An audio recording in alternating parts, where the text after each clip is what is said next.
imagining marvelous things, offering to the Buddha. Saji perki jugshing metog tramri. Oh, is that right? Lingji ni de gen padi sangye jing du mik te ulwagi drokon nam dag jing la chepa sho idam guru ratna mandala kam niryatayami.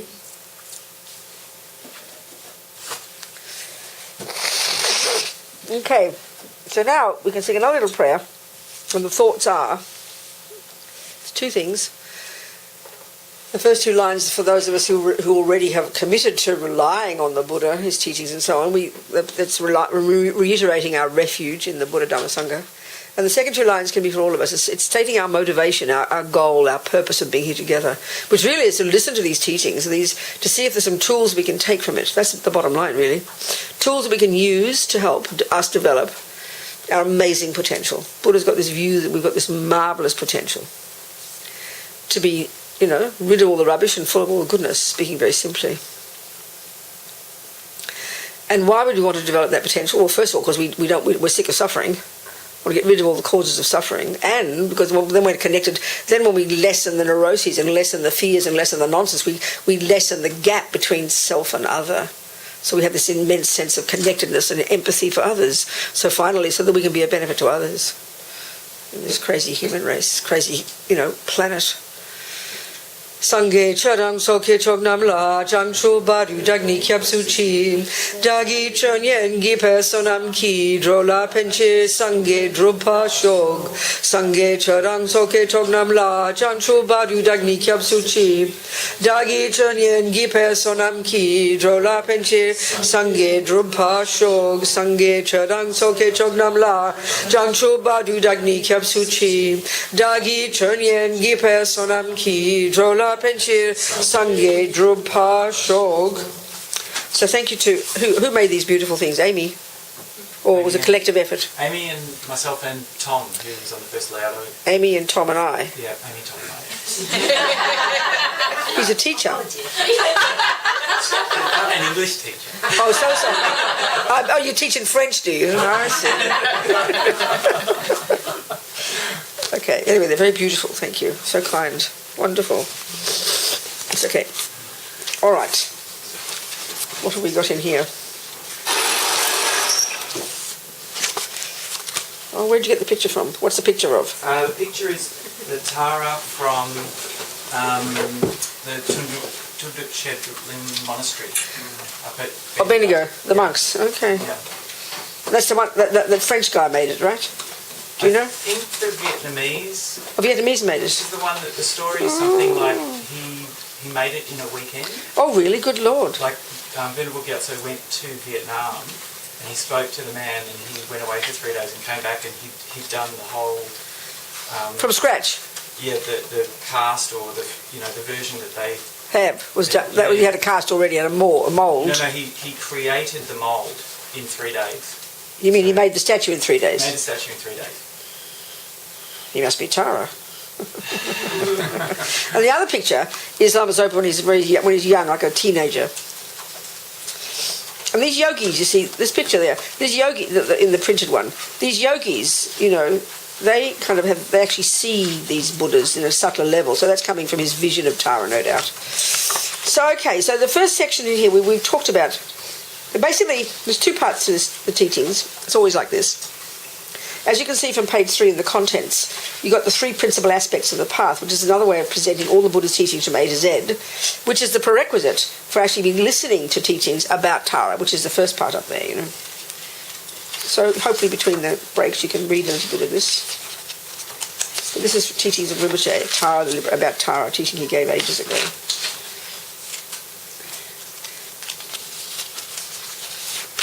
So, let's just talk then. First of all, what's it mean?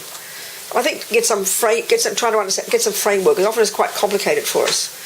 Especially if we're fairly new to Buddhism, it just sounds like, completely esoteric, abstract concepts, and indeed, of course, it is because we haven't heard it before. But even if we have heard it before, we still get very confused and sort of confused about where everything fits together, So the word Buddha, start with that. Sanskrit, Buddha, 2 syllables. Well, in Tibetan, the equivalent word is Sangye. And what's interesting about the Tibetans, they created their written language based on Sanskrit, especially for Buddhism. So it's got extraordinary tasty meaning. They actually created this language, for the Buddhist teachings, based on Sanskrit. That's what I've heard. I mean, they spoke before that, but I mean the language of Buddhism. So sang implies, first syllable sangye implies the total eradication. These words are really simple, but very hard for us to grasp because it's a concept that does not exist in modern psychology. So we can't hear it except as some weird religious idea. But this is real. For the Buddha, it's about the mind. He's not a creator. These are not coming from revelation. This information does not come from on high. This is from Buddha's own experiences himself and therefore his own observation. So sang implies the total eradication from one's own mind, from one's own consciousness, of all of ego and fears and anger and depression and anxiety and attachment and low self-esteem, all the nonsense that we are intimately familiar with, that we utterly, in our modern psychology, utterly take for granted as valid parts of a reasonable person. So even to hear this first point, that Buddha's suggesting that one can get rid of these parts, this is plain weird to us. So to try and hear these words is therefore not that easy. We can't imagine a person without attachment, without fears, without anger, without low self-esteem, without depression. I mean, not just occasionally, but utterly and completely. This does not fit in our ordinary model. Therefore, and also in our own assumptions, anger, depression, jealousy, this is how we're born, this is who we are, therefore they are natural. And what we mean by natural is that you'd be unnatural if you didn't have them. So it really demands a lot of listening and then looking into exactly Buddha's view about this, showing his logic from his perspective, Sang, the first syllable. Gye implies not only can we get rid of the rubbish, we can develop to perfection, hear those words, not just occasional, but to perfection, all the goodness, love, intelligence, compassion, etc. Again, that we are utterly familiar with, but which we give equal status to, equal status with the other stuff. As far as we're concerned, a normal person has a little bit of all of these, hopefully more of the good. We all understand that. So there's no concept that's equivalent to this, even remotely, in science and modern psychology. That's why immediately we think of it, that's religion. That's a belief. You can, believe what you like. That's nice. Yeah, la-di-da. So it's hard to hear it. And using our modern views about the mind and our modern science, there is no way to comprehend it. It does not fit in that model at all. So to properly understand it, even intellectually, we have to at least take on board, theoretically, Buddha's view about what the mind is. Otherwise, it's all a load of nonsense. I mean, if you want even to begin to take it all seriously, you've got to hear the Buddha's view of what the mind is and how it's logical that this can happen, Logical. This is a point. First point. The word Buddha, okay?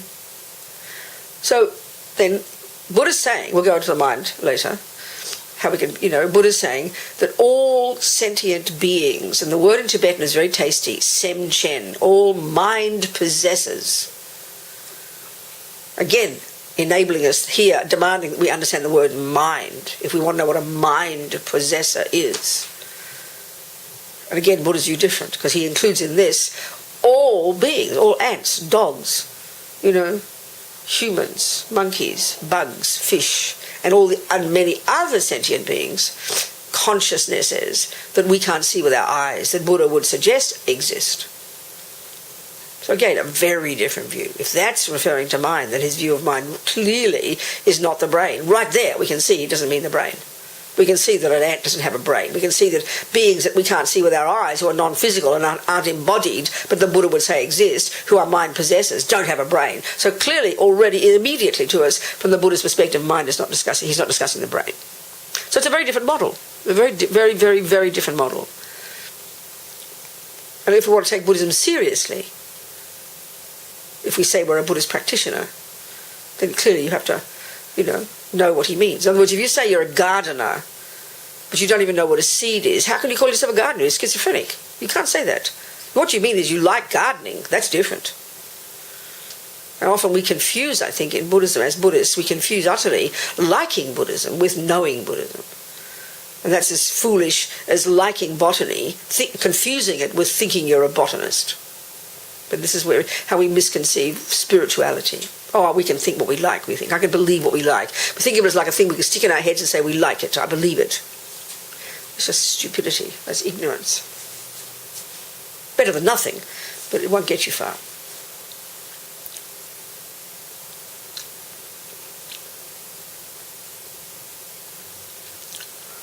So the first point to understand here, before we can begin to comprehend what Tara means, this strange looking green lady, with big breasts and everything.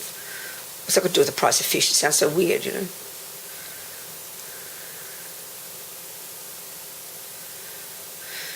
Is that your mind isn't physical.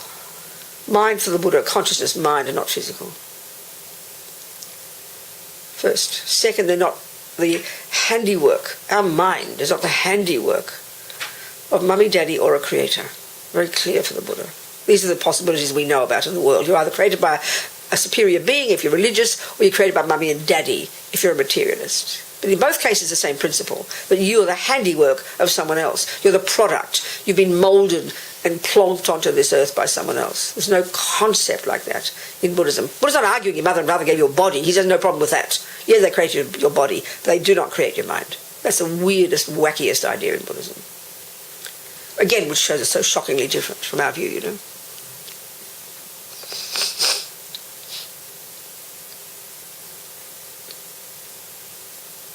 So the mind is not physical, but we can see sentient beings are embodied to some degree or another.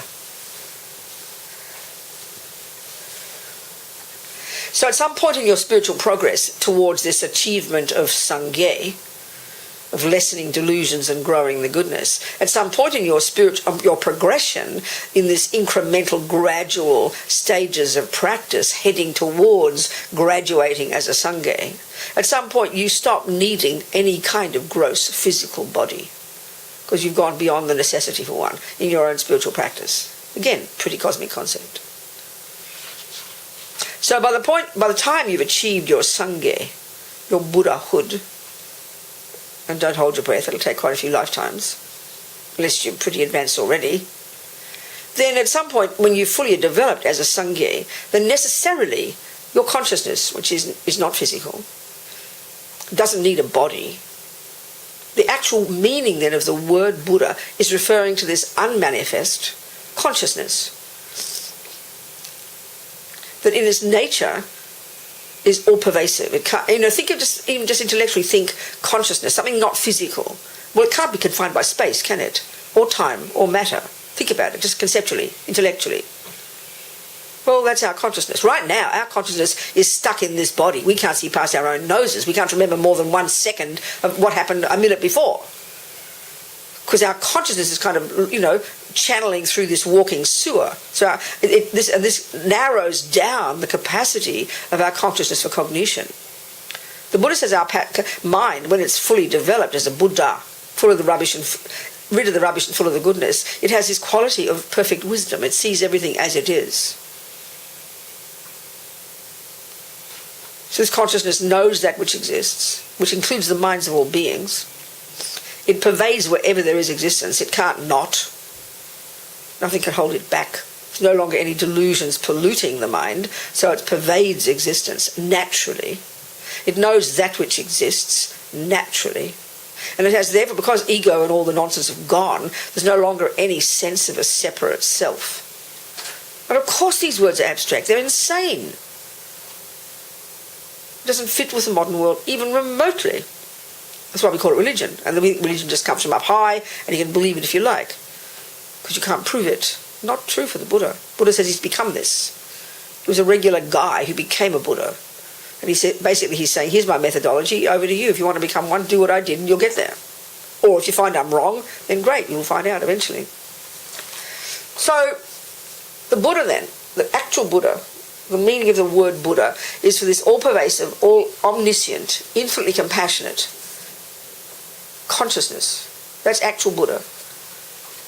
But what good is that? But the point about what a Buddha is the compassion. So the compassion, the empathy, which is the infinite empathy with every sentient being, because there's no longer a sense of self, that's gone. No longer a sense of a separate self, that's gone. Infinite compassion for all beings, which is the wish to help them. It sees the infinite wisdom that sees their minds perfectly.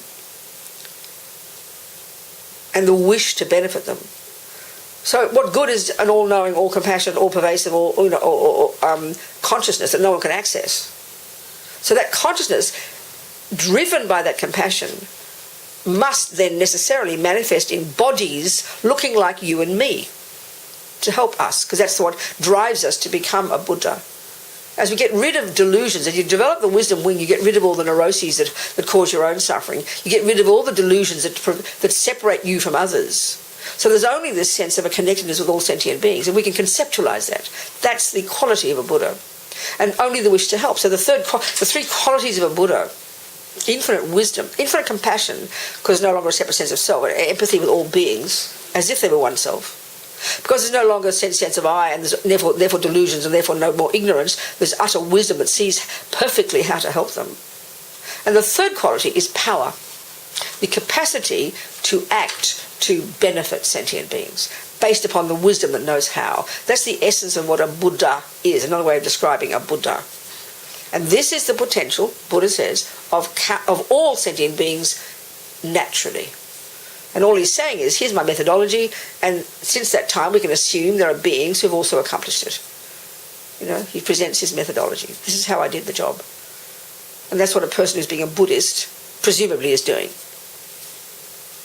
Engaging in this, step by step. So there's the mind of the Buddha, which is the actual Buddha, as it is said. Then you've got the bodies of a Buddha, because we can't communicate. So if you've been a Christian, this is very similar to the concept of Jesus. There's God, and then God manifested as a human being, isn't it? You think about that. I mean, I was a Catholic. Some of us have been Christian. Different interpretations, obviously. But of course the Buddhists would say there's not just one manifestation of Buddha. Even the lowest level bodhisattva, a person who's on the path to becoming a Buddha, even the lowest level bodhisattva, an awakening person, a person on the way to becoming a Buddha, already can manifest their mind in hundreds of forms simultaneously. There's not just one human manifestation of Buddha mind, not for the Buddha. Whereas the Christians would suggest there's one called Jesus. Not like that for the Buddha. So Buddhas manifest in bodies. So there's two kinds of bodies. One is the one, for example, the human body, Shakyamuni Buddha. Where is he? And his statue, where is he? Over there. That's Chenrezig. All the Buddhas are over there, okay. The typical picture of a monk. You know, looking like the typical picture of a monk, sitting there with his hands like this in meditation. That manifestation of the Buddha is the one that we can see. You know, the one we can see. That's the form, one form in which the Buddha manifests. The other one is coming from the Bodhisattva path and the Vajrayana aspect, and that's represented by a Buddha called Vajradhara, for example. And the Bodhisattva aspect of the Buddha is completely different. That's the aspect of a monk, which is showing the first stages of practice, the subduing of our body, speech and mind. This is the wisdom wing of the Buddha's teachings, if you like. All the first stages of our practice, subduing the body, the speech and the mind. And he's a manifestation, he's a visual representation of that. So if you had to act the role of a Buddha at that level, it would be perfectly subdued body, speech and mind. And Buddha manifests that, the monk level. Then the other one is the Bodhisattva level, and you see it in the pictures and the statues. And Vajradhara would be that one. He's like the tantric or the Vajrayana aspect of the same mind, but different, dressing up in different clothing. You know, you come in looking like a monk, and next scene you come in looking like a bodhisattva. Same mind, different aspects.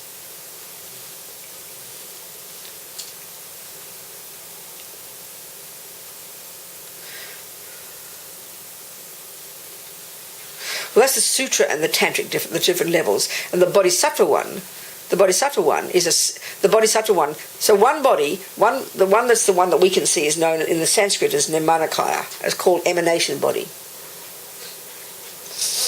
And the other one, in the bodhisattva aspect, not talking sutra tantra here, talking the Mahayana one. That's the bodhisattva aspect. That's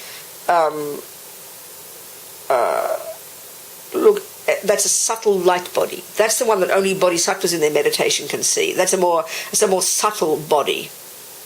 And again, this is meaningless nonsense if we don't have a comprehension, at least intellectually, of what Buddha means by the mind, how there can be such a thing as a mind that manifests in a subtle light body. It just sounds like gobbledygook for us in ordinary Western terms, you know. So the subtle light body, the Nirmanakaya, the Sambhogakaya, the enjoyment body, they call it. So Vajradhara is a manifestation of that one. And then under him are the 5 Buddha families. You know, each of them representing different qualities of the mind. And all the thousands of other Buddhas, all the manifestations of different qualities, all representations of different states of mind, come under those 5, roughly speaking. And the ones we see in these ones are known as these are the enjoyment body. Subtle light bodies that only the bodhisattvas in their meditation, those who've achieved the realization of emptiness, because their mind has become more subtle, they have the capacity to cognize things at a subtler level. They can cognize the Buddha at this level. So Tara is one of those, and she's in the Buddha family of Amitabha, which is the manifestation of purified attachment. Akshobhya, for example, is a manifestation of purified anger. Vairocana, for example, is a manifestation of purified ignorance. There's things like this. All of Buddhism is actually psychology. It's actually about the mind. But obviously, clearly, not the way we think about the mind. Because everything in Buddhism is about the mind. If anything in Buddhism, if any technique, theory, practice, concept, philosophical anything, isn't about helping you lessen delusions and grow virtues, then it's not Buddhist. Everything in Buddhism has to come down to enabling you to lessen delusions and grow your goodness. In other words, to perfect your mind and become a Buddha. All the methods are about that. So Tara, another way of talking about Tara, she's the manifestation of this, one of those 3 qualities of a Buddha, of power, action. So you've got to have the compassion that wants to help others. You've got to have the wisdom that knows how, and you have to have the ability to do it. Tara is one of the Buddhas that is a representation of that quality. So clearly we need that quality badly. You can have masses of compassion, but not have much wisdom. You can have masses of wisdom but not much compassion. You can be very powerful and active, not have much power, compassion, or wisdom. You've got to have all 3. And the action one is where you put it in, obviously that's where you put your money where your mouth is, put it into practice.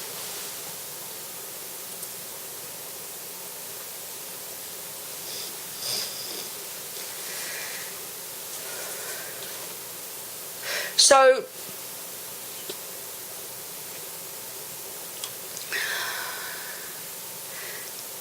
right now these words, unless we're highly evolved and are clairvoyant, this is just theory for us.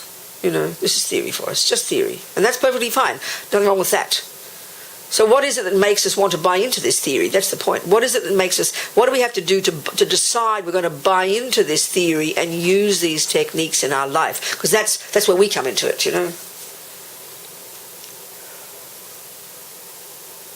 Well, it's in exactly the same way that you've heard about acupuncture, and then you've decided you'd like to learn it and become an acupuncturist. You've decided to engage in it. Well, the very first stages of your practice is obvious, isn't it? You don't know anything. You don't know anything. You have to merely have belief in it. What else can you have? But not just based on because you think it's cute. You've done your research. You've checked up on some results. You've checked up on what seems good people who seem to be valid acupuncturists. You've got some confidence some trust, confide, with trust, confidence. You've got some confidence based on your research that it does seem to be a valid system. So then you start to study it. Well, in the beginning, who's heard of a meridian? Nobody. And you start studying it, and you basically, what is involved in you deciding to buy into the theories of acupuncture is exactly the same approach. And what is it that causes you to want to buy into the theories of Buddhism? It's exactly the same approach. There's not a fraction of difference. You look around, let's say you've heard about the Dalai Lama, and you check up and you look at his history, you look at people, you look at the response around the world, and I think you can get some confidence that he does seem, on the face of it, to be a valid example of a Buddhist. It should give us confidence, shouldn't it? I mean, it's logical. It's how we check everything. So then you decide you're going to buy into these theories. You've got to start somewhere. Even when you first learn 1 + 1 is 2, you've got to have confidence that your teacher is not lying to you. She's going to tell you 1 + 1 is 2, Rabina, memorize it. You've got to start with that theory, and you can't prove it yet. Then you go and prove it, yeah. But you've got to start with a theory. It's the same here. Exactly the same. So the more we can understand the theories in Buddhism, how it fits, even a minimal, what the mind is, what does it mean, what does Sangha mean, what does Buddha mean, what is this, what is karma, the basics of Buddhist philosophy and Buddhist psychology, and then slowly, by buying into it, by taking it as your working hypothesis, you start to gradually practice it, And so it's a really, a vast, deep model of the universe. It's highly complex, incredibly sophisticated. So to try and imagine you can sort of prove it overnight is like a joke. But you've got to start somewhere. You've got to start somewhere. We've got to use our intelligence, use our noggins, and go one step at a time, And that's why having another human being or a person in a human body who looks like they're doing it, it gives you great confidence. If you only read about tennis but never saw a tennis player, it would be difficult. But as soon as you watch the tennis and you look at the Federers and the Serena Williams, you're going to start getting immediate confidence. Wow, if they can do it, I can do it too. This is the power of having a teacher, a model, a mentor, a person who looks like they're doing it. This is hugely important for us. We need this badly, because it's not just merely theory.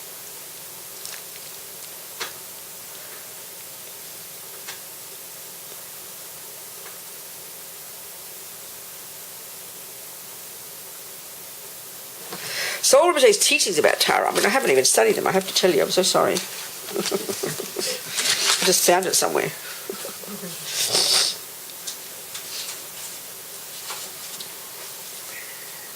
Yeah. It's good you read it when you feel like it. So the whole approach here then, for example, Rinpoche says, Tara is quick to grant success in obtaining the ultimate happiness of enlightenment. This is how they talk, and straight away you get completely confused because we go, well, I thought I was doing it. What do you mean Tara is quick to grant success? We get confused. So the point is here, it's just how they talk, because in the end, it's like saying, because as we, are you all right back there? I've just got, I'm just going to sit up. You're okay though? Yeah. All right, darling. You want a pill?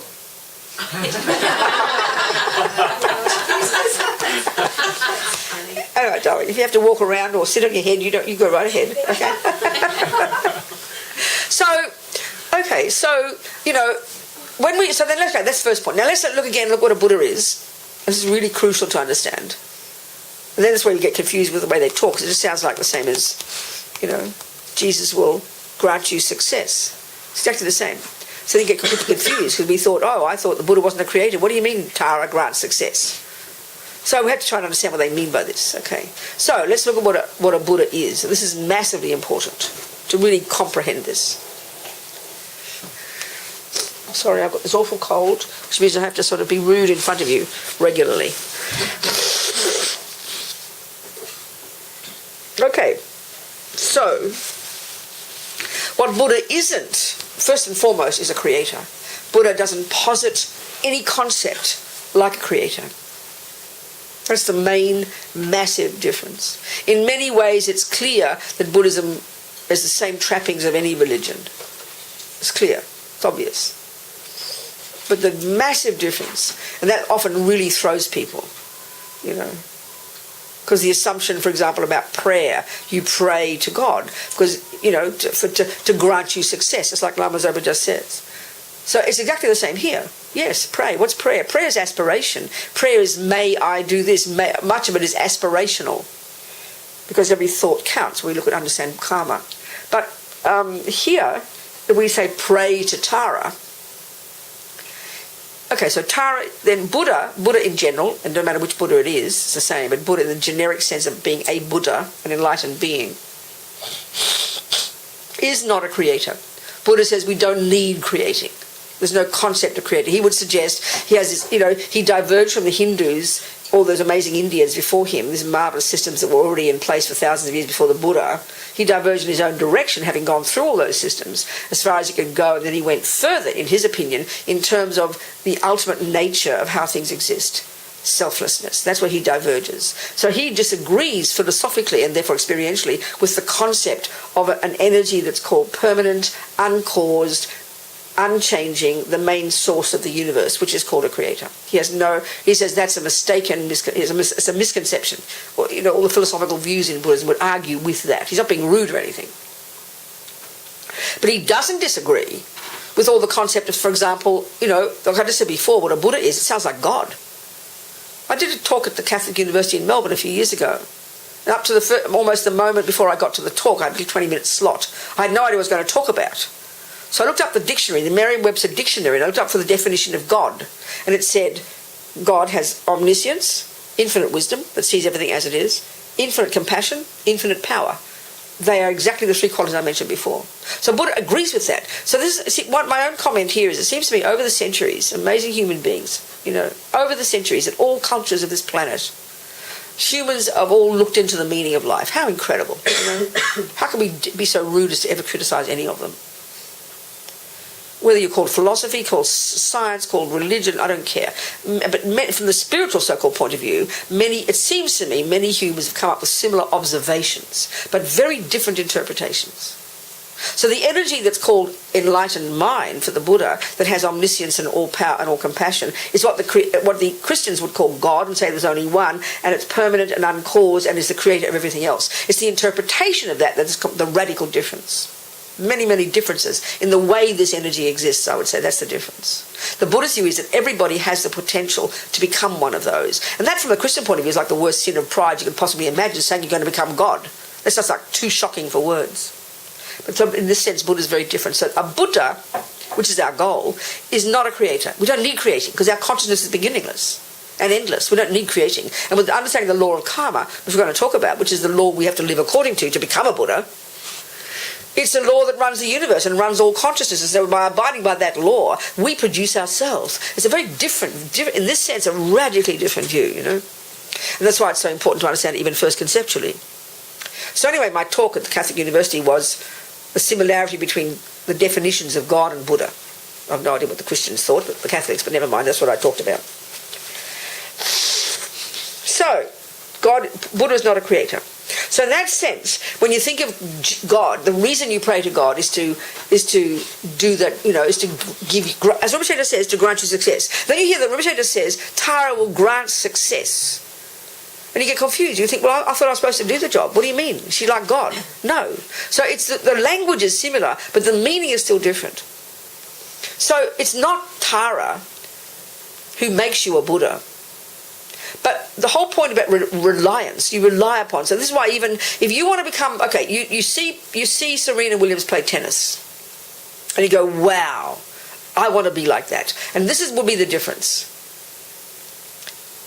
The Christian view is you would pray to Serena, you would rely upon Serena, you would, and then by completely surrendering, and I'm not criticizing now, your own separate personhood, you'd become oneness with the energy of Serena. You could never become your own Serena. That would be impossible. That would be really wrong.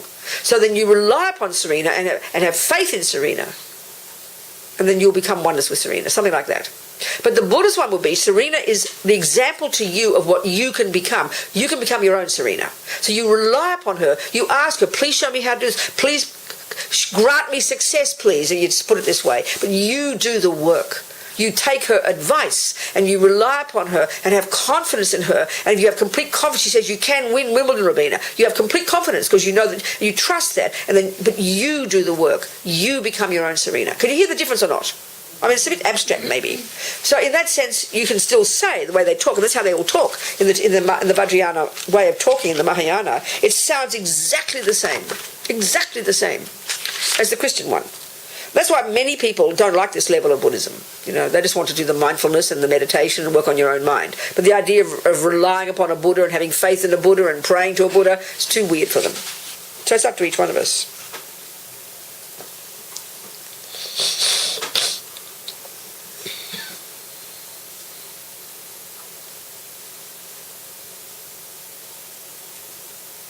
And really, on the face of it, it is hard to understand how this can work, you know, because it does seem so abstract and so esoteric.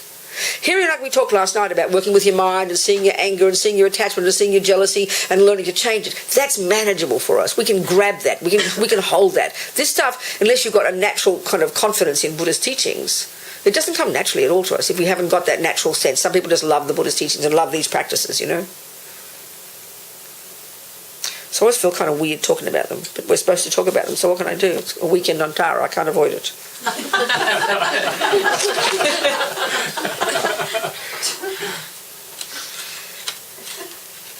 You know, so I'll just read some Rinpoche, then I'll try and explain. Tara is quick to grant success in obtaining the ultimate happiness of enlightenment. You receive much merit or causes of happiness. It prevents suffering, rebirth in the next life. You receive initiation from millions of Buddhas and you achieve enlightenment. Besides these, however, Tara practice has many other benefits. Reciting the 21 Taras prayer with devotion at dawn or dusk, or remembering Tara, singing praises and reciting mantras any time of day or night, protects you from fear and dangers and fulfills all your wishes. If you pray to Tara, Tara is particularly quick to grant help. See, these words, I can't use those words naturally, you know. Rinpoche must have the realization of it, so he can say it because it's natural for him. But I can't say these words naturally. I'm not trying to disappoint you or anything. There are many temporal benefits from Tara practice, either reciting the Tara mantra or the 21 Taras prayer. She can solve many problems in your life, liberate you from untimely death, help you recover from disease, bring your success in business, help you find a job, bring you wealth. When you have a really serious problem, such as a life-threatening disease, if you rely upon Tara, very commonly you will be freed from that problem. You will recover from that disease. If you eat poison, if you rely upon Tara, the poison will not harm you. By doing Tara prayers and mantras, couples with difficulty having a child can have a child, whichever they want, a son or a daughter. These are very common experiences. Through Tara practice, you can obtain any happiness of this life that you wish. If you recite the 21 Taras prayer once every evening, it is impossible. I can put my signature to this for you to die of starvation. It is also very a common experience for lay practitioners, monks and nuns with financial difficulties to have such problems relieved by doing Tara practice. In my personal experience, I have seen many instances of people who have prayed to and taken refuge in Tara and have been saved from the danger of untimely death from disease without taking medicine.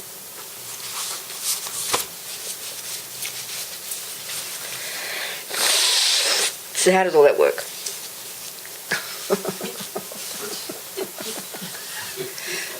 Okay. I don't think it's too illogical. It's not illogical at all, actually. If you just change the words there to a doctor. Okay, you know, change the words to a doctor. A really good doctor. A doctor who's got a brilliant, best doctor, who's got incredible skills, got incredible knowledge. And we hear about people like this, that so many people rely upon. You could talk exactly the same way. So we understand it. In that sense, it's identical. So what a doctor is, let's say, you know, Andrew, let's say, decides to become one of these doctors, and he's renowned as a famous doctor who knows every possible antidote, let's say, to every poison, or has got some particular skill. People do have doctors like this. They completely rely upon that doctor. So in that sense, we understand it. It's an interdependent scenario. There's a person with masses of knowledge and masses of knowledge and kindness and wishes to help, then I rely upon that person. But I don't just sit there. That's the point. You don't just sit there. It's not like magic. I've got my part to do as well. Do you understand? I've got to do the work. So that we understand. I've got to take the medicine. I've got to take his advice.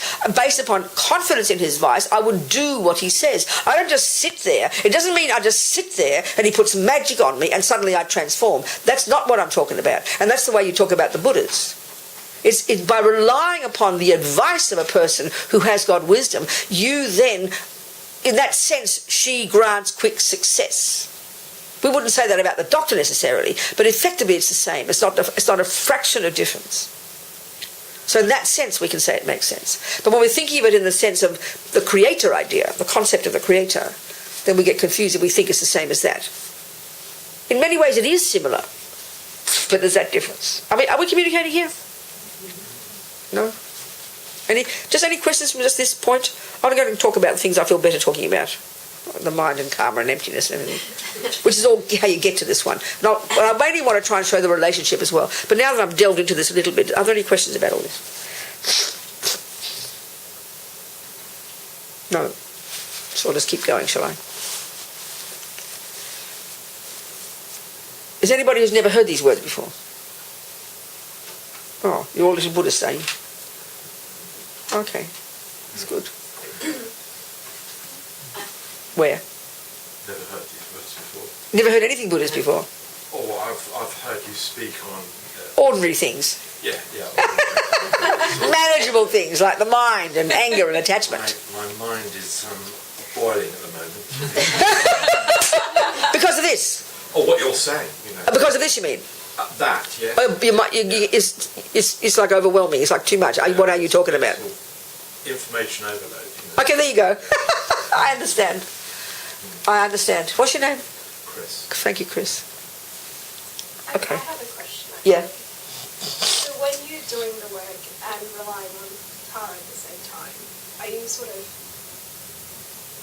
metaphysically trying to increase your own potential to do the work, or is it... What do you mean? Like with the doctor example, you're relying on the doctor to guide you because they have more experience and wisdom. But you're also putting in the work and taking the medication. Well, you're taking. The doctor's got to talk to you and give you advice, and you've got to take the advice. So it's an interdependent thing, isn't it? Yeah. So then?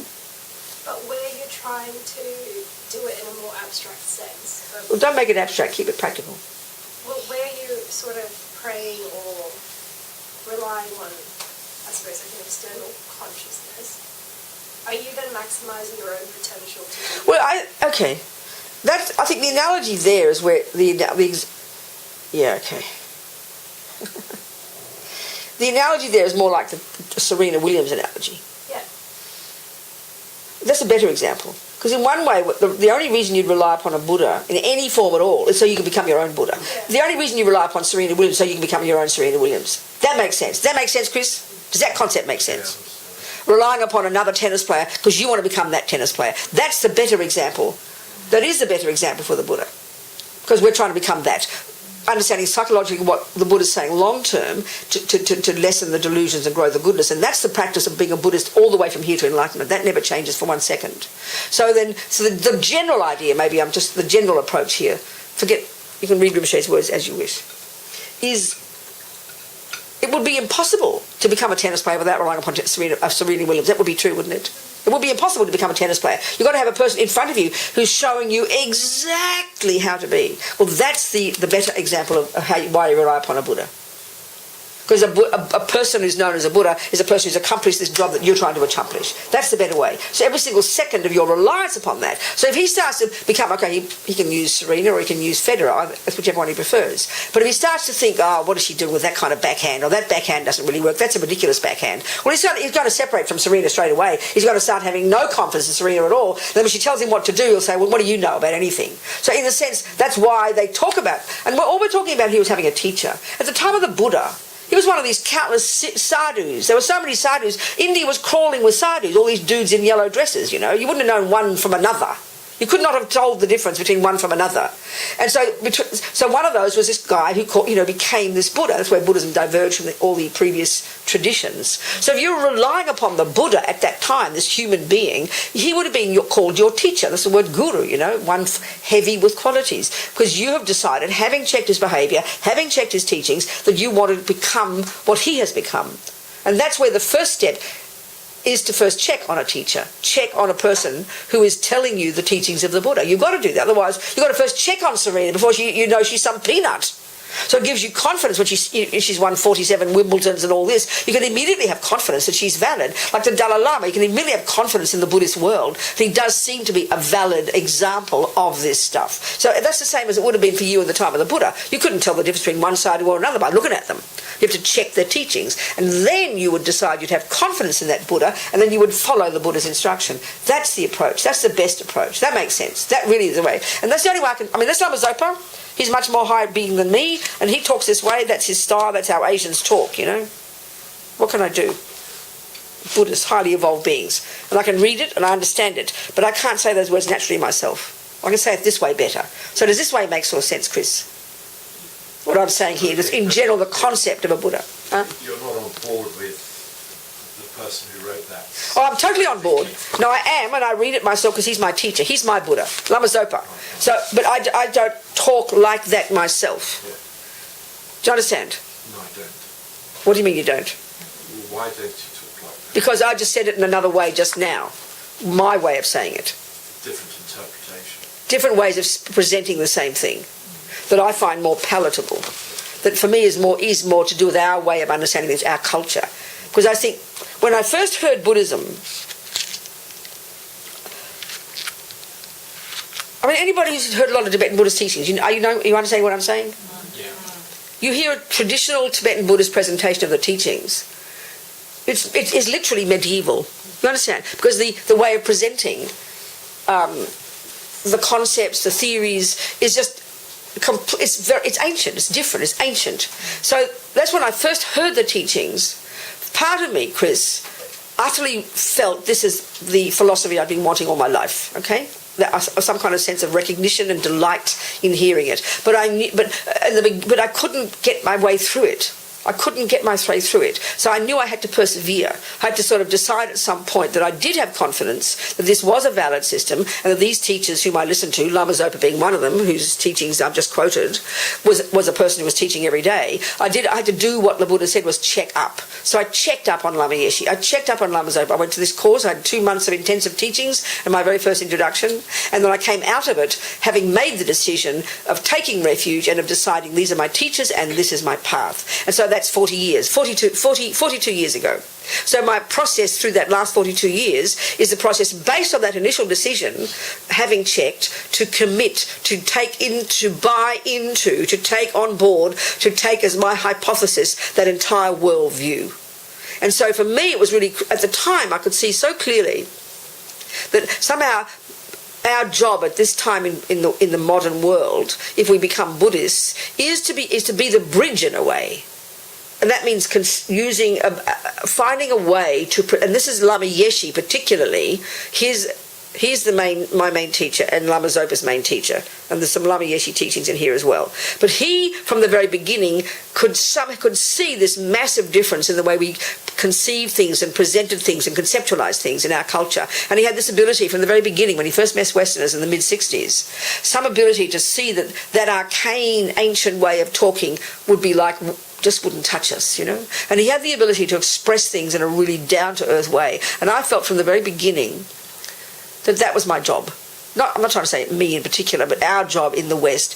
Otherwise, it's just for me to talk in a way that the Tibetans would speak. It just doesn't touch because we don't talk that way. Do you understand what I'm saying?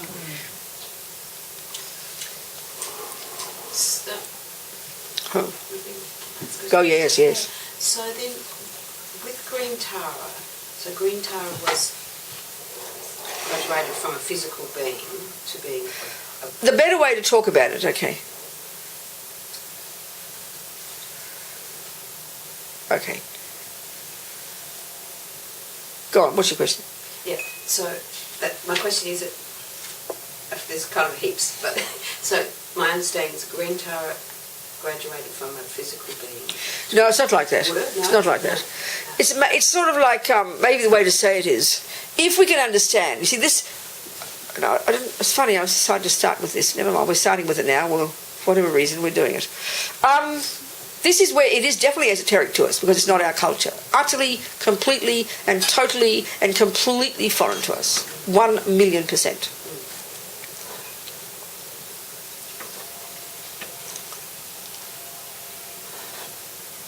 All these images, can you get the concept? Okay, there was a person in India called the Buddha, Shakyamuni, Mr. whatever his name was, Gautama, whatever he was, who said to become a Buddha. You understand? And he was a human being. And we see depictions of him as a monk, don't we, in statues and pictures. So that's a picture, isn't it? It's a picture. So then, could you accept that that is a manifestation of certain qualities?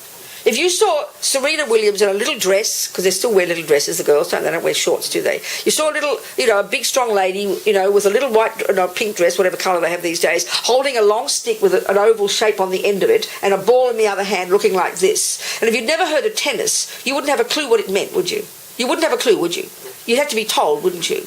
So she's a manifestation of a tennis player. Would you agree with that? Do you accept that? Yes. Well, Tara's the same. She's a manifestation of the power of the Buddha. But you don't know that until you learn it, do you? You don't know that until you learn it, do you? If you saw a person with a long knife and a big vegetable on a plate, and you've never heard of food, never heard of cooking food, and she had a knife like this about to cut, you wouldn't know the meaning, would you? You have to be told this is what a cook does. Do you agree that everything's like that? But because we're so familiar with it all, we go, oh, that's a tennis player. Oh, that's a cook. Oh, that's a green lady. What does she mean? We don't know the meaning of it. Yeah. Do you get that? Yeah. So then you have to, in order to learn this for the first time, because it's coming from another culture, you've got to know what that's meant to represent, isn't it? Does that make sense to you, Chris, the concept here? Yeah. So but it's a big ask. And these are the more esoteric levels of Buddhism. I'm going to go back to the regular level first, which, because it's necessary as a basis. But basically that represents the different qualities that a Buddha represents. But the particular one, there's just a manifestation, but there are countless beings who would have become that one. Do you understand? That's all. Do you understand? That's all. Okay. So you've got the more esoteric teachings that Tara belongs to, which is really the end stages of your progression to becoming a Buddha. And then you've got all the basic teachings of the basic teachings of the Buddha. So Buddha's teachings go in different stages, okay? Like all bodies of knowledge.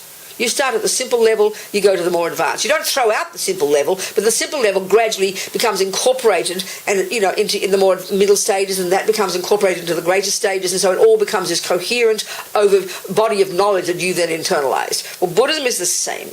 So that all the Buddha's teachings, so where this stuff that we've just begun with now fits, this practices of Tara, this is coming from the Vajrayana level, which if you use the ordinary worldly levels of different stages of development, that's postgraduate work. It's postgraduate level. So in order to achieve, as Tsongkhapa says in one of his texts, that the success at the practices of the earlier stages is the results in the ability to practice Vajrayana, and your success in the practice of Vajrayana comes from having success in the earlier stages of practice. So we need to start with the earlier stages of practice. So if you are a Buddhist, you've decided to become a Tibetan Buddhist, you've taken refuge and everything, and then you've thought about, say, taking the practice into Tara or something else in this more advanced stages, then what are the prerequisites? What qualifies you to do that? Well, this is where, if we look at the contents here, the way of presenting it formally is the three principal aspects of the path. So renunciation, bodhicitta, and emptiness. So let's look at all that, because that's the basic nuts and bolts of all the teachings of the Buddha, this person who existed back in India, a couple of thousand years ago. So this person called Buddha, like I said, was a regular person with delusions like you and me, and that's what Buddha means by being in samsara. This concept they use in Buddhism of being in samsara, I don't know what the word technically means, is being caught up in all these neuroses, caught up in these delusions, which we, like I said, in our modern views of the mind, consider totally normal, ordinary states of mind. So normal that you'd be abnormal if you didn't have them. This is why we've got to hear this idea, because it's quite shocking to even hear this point. So the very first stages of practice, encompassed by this word, or indicated by this word renunciation, what it refers to is all the teachings of of the wisdom wing, as we've referred to. A bird needs two wings, wisdom and compassion. So the wisdom wing in general is all the first stages of Buddhist practice. The very first stage is the of controlling your body and your speech. The next stage is controlling your mind. Then the next stage is you go to the compassion wing, you go to university level, and you then practice on the bodhisattva path, and then you go to the Vajrayana, and you graduate as a Buddha. So the components of the Buddhist path, the components of Buddhist psychology and Buddhist practice, the nuts and bolts of it is contained in this wisdom wing. And that's the teachings about the mind and the teachings about karma. Were you here last night, Chris? No, okay, that's fine, no problem. So the very first one, the general point that Buddha's making, and we can indicate this, this can be implied by hearing the word Buddha, by hearing Sangye, that he says he has accomplished, that it is possible, all beings have this potential, that all minds are innately pure and have the potential to be utterly rid of all the pollution, all the nonsense, all the stuff that causes us suffering and causes us pain, and be full of all the goodness. That's the distinction. And that implies this massive distinction that Buddha makes in the contents of the mind between those that he would call neurotic, delusional, disturbing, distressing, all these words, and the distinction between those states of mind, which we're very familiar with, attachment, anger, jealousy, pride, we know them intimately. The difference is we think they're normal, and it's weird to think you can get rid of them, but he says you can. And the second qualities in the mind, love and compassion, intelligence, and all the stuff that we know is the good stuff, which we also accept as normal. But the Buddha's view is radical, in this sense, by hearing the word Buddha, which is the end result, by hearing the end result already implies the job to be done. So that means the job to be done is to learn to distinguish in our own mind between the neuroses and the goodness, between the negative and the positive qualities. So these words are tricky, because like I'm saying, I think I said yesterday, that in modern psychology, we are very, very, very nervous about sounding judgmental. So as soon as we take these simple labels in Buddhist psychology, that there are qualities in the mind that are negative states, and there are those that are positive, this makes us very nervous. But we have to understand what Buddha means by this. This is fundamental. If we don't get this, we can't comprehend anything the Buddha says. It's all meaningless stuff, you know.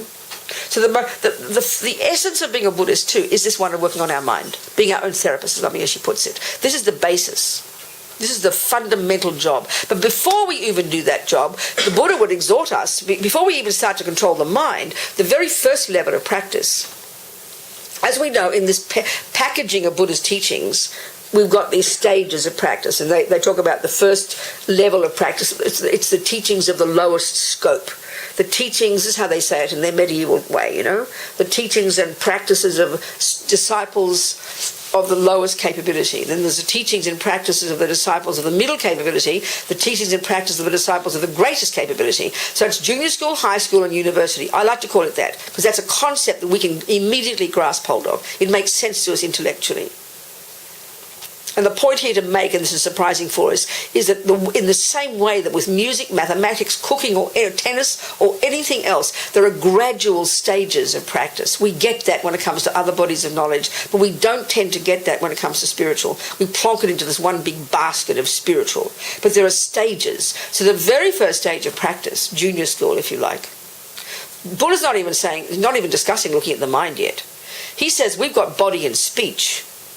And the body and the speech, I like to think of them as basically the servants of our mind.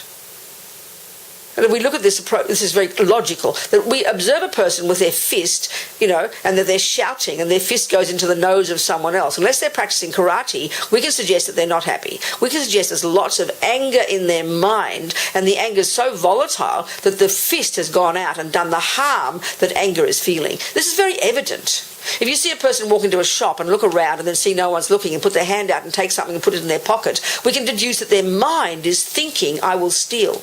If you hear a person saying words that are patently not true, then you can deduce that person has thoughts in their mind that are called lies, and the speech simply carries out the wishes of the mind.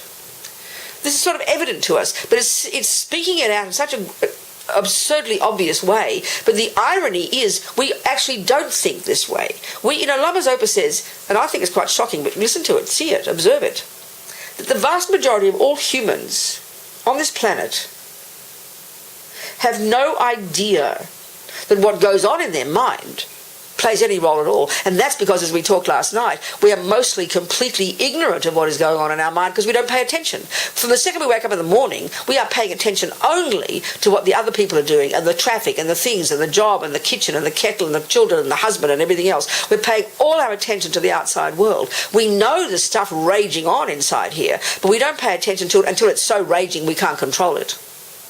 But we mostly don't pay attention. And then we tend to think our mind is this secret little place in there that I can do what I like in and that it doesn't play any role in my life. We really do feel that. So to hear something that's so evident, so blatantly obvious, is also initially a surprise that whatever my body and speech do is driven by what's in my mind. So clearly the job for the Buddha, the essential job of being a Buddhist, is to work with your mind. That's when you begin actually doing the practices unique to Buddha's approach. But you've got to start first by harnessing the energy of the servants of your mind, which is your body and speech, which kind of seems reasonable. I mean, how can you play Bach on the piano if you don't practice all those endless scales and arpeggios? It's impossible, utterly impossible. You're training your fingers to be super, super efficient. Then you can play the sophisticated music. But you've got to do your endless scales and arpeggios. It's obvious. You've got to train your mind and your hands first. Your hands are impossible. They can't possibly do that job of playing Bach.